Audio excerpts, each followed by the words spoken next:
Olá pessoal, como estão os estudos na disciplina? Deve estar bem, né? A primeira atividade que vocês estão fazendo é sobre resolução de problema. E esse é o tema da aula de hoje. O primeiro ponto que eu gostaria de assinalar é o que é um problema. Ou melhor, qual é a diferença entre um problema e um exercício? Um exercício é uma atividade no qual os alunos são expostos sobre o que devem fazer. Então, geralmente, o professor ele faz uma exposição antes do conteúdo, faz alguns exemplos e passa um exercício. Então, o exercício ele é semelhante ao exemplo. O esforço intelectual que é demandado dos alunos é lembrar o exemplo, ou seja, lembrar o esquema utilizado na resolução do exemplo. Um problema é diferente. Um problema, a aula começa com uma situação que os alunos não sabem como resolver. Ou seja, eles não têm uma exposição prévia, uma explicação prévia sobre o que devem fazer. Então, isso demanda um esforço intelectual para produzir uma certa estratégia para abordar aquela situação. Se uma atividade é um exercício ou um problema, isso depende muito do sequenciamento da aula. Então, certamente, uma aula que começa com a exposição do professor, o exemplo, e na sequência tem uma atividade semelhante ao exemplo, essa atividade é um exercício. Diferentemente, um problema é o começo de uma aula, ou seja, você não faz uma exposição antes.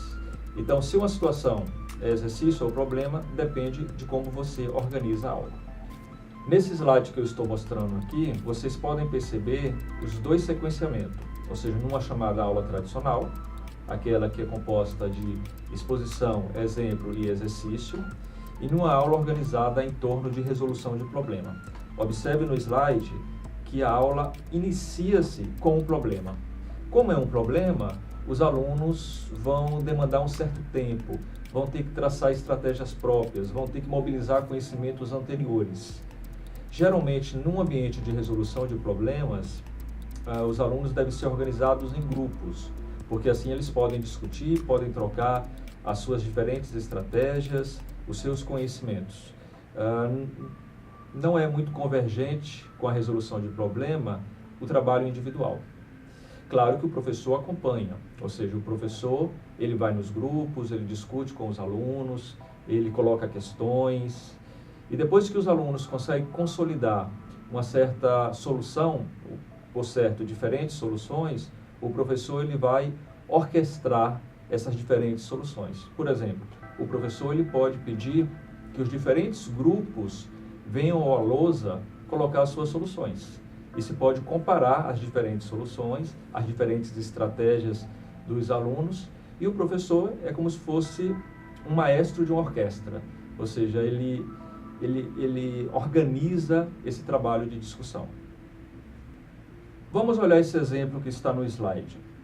Observe que nesta situação, o aluno ele foi direto, apesar que ele errou a conversão de unidades. Mas a estratégia dele claramente indica que ele está fazendo por analogia a uma situação anterior. Então, por certo, neste caso, se trata de um exercício. Ou seja, ele já sabe como lidar com essa atividade. Isso não está demandando dele um esforço intelectual.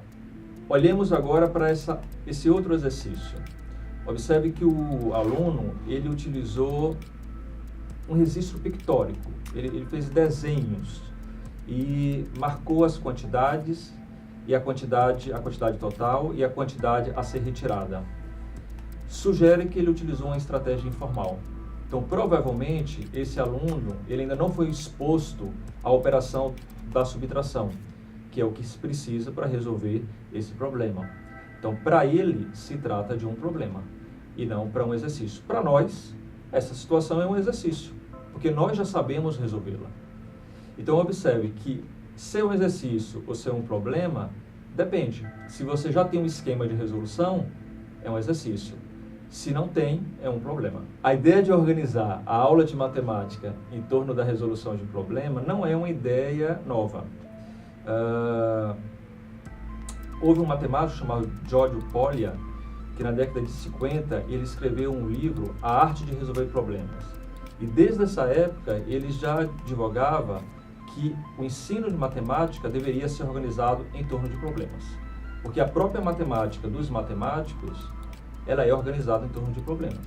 Ou seja, o conhecimento matemático, ele avança a partir da resolução de problemas. Se é assim, na aula de matemática, então, deve ocorrer de maneira semelhante. Nesse slide que eu apresento agora, o Poli apresenta uma sequência sobre como resolver um problema. Então ele fala que é preciso compreender o problema, elaborar um plano, executar o plano e fazer a verificação. Porém, posteriormente a esse livro, nós aprendemos que não necessariamente para resolver um problema a gente segue nessa ordem. A sequência, ela pode ser muito difusa, ou seja, nós podemos imaginar o plano e ao fazer isso nós estamos compreendendo o problema. Então, algumas dessas fases, elas acontecem ao mesmo tempo. Na matemática escolar, há diferentes tipos de problemas. Eu vou mostrar para vocês 4 tipos de problemas que podem ser utilizados. Observe o slide. Um gato tem 4 patas. Quantas patas tem 3 gatos? Se trata de um problema direto. Para resolver, o estudante ele vai utilizar uma única operação. Então, é o que nós chamamos de um problema padrão. Observemos o segundo problema, o qual nós estamos chamando de composto. O Guinho, Zezinho e Luizinho possuem juntos 90 figurinhas. Sabendo que o Guinho tem 32 figurinhas e os outros 2 possuem quantidades iguais, determine o número de figurinhas de cada um. Para resolver esse problema, os alunos terão que fazer 2 operações.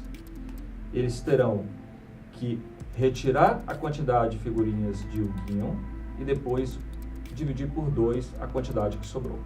Então, por isso que se chama um problema composto, porque ele tem 2 fases, tem 2 passos a serem realizados. O próximo tipo é o que nós chamamos de problema processo. Numa reunião de equipe, há 6 alunos. Se cada um trocar um aperto de mão com todos os outros, quantos apertos de mão teremos ao todo? Possivelmente, sendo um problema, os alunos terão que simular o processo de apertar mãos e depois fazer a contagem. Então, por isso que nós chamamos de problema processo, porque ele tem que representar o processo de apertar mãos. E o último tipo é o que nós chamamos de problema de aplicação. Veja o exemplo. O diretor da escola está fazendo a lista de compra dos ingredientes para a merenda escolar. Quantos alunos comem a merenda por dia e por mês? Quantos quilos de arroz são necessários? Para resolver esse problema, os alunos vão ter que levantar informações reais da própria escola. Ou seja, eles vão ter que aplicar matemática no contexto no qual eles vivem, eles circulam. Por isso que se chama problemas de aplicação. Eles vão aplicar matemática em uma situação real. Poderíamos perguntar, por que usar resolução de problemas?